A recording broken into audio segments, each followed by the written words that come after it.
Hi, Barbara Allen here. I'm so glad that you're able to join me again this week.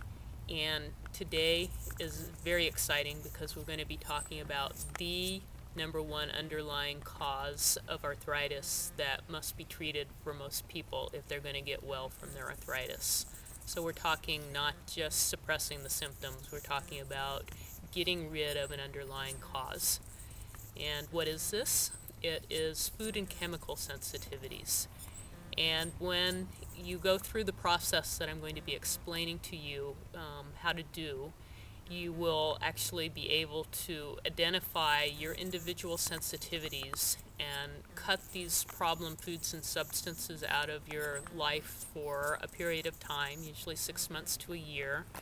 And that gives your body a time to heal at a really deep level, so that what happens for most people is then, as they slowly reintroduce these former problem foods back into their life after they've healed, you develop something called oral tolerance that you didn't have before. And then these foods that had been causing the inflammation, the pain, the fatigue, suddenly your body goes, oh, that's food, it's not a problem. And you're able to eat a normal diet again.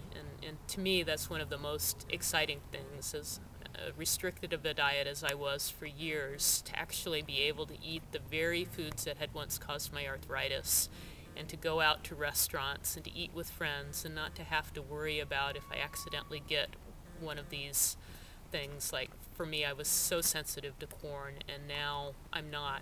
I used to worry if I would eat out, if I would get the smallest trace of one of my problem foods, that then I would have a relapse. Often I'd be in pain for at least a week. And for me, one of the hardest substances was corn, because I was so sensitive to it.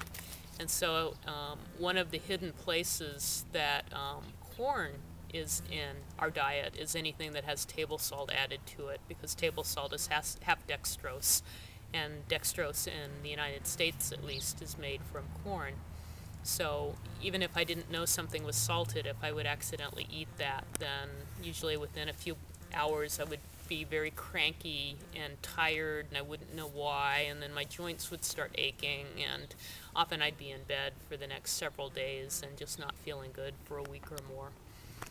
So that doesn't happen now, because I've been able to completely heal, and that was true of other substances too, but now I can eat all those things and they're not a problem. It doesn't matter if table salt is added to a food I eat when I go out. I'm fine.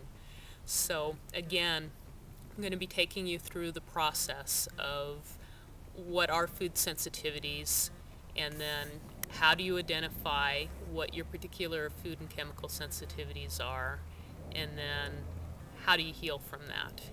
So again, it's a very exciting lesson, and now I'm going to switch over to a different type of presentation so that you can get the full value of what I'm about to teach.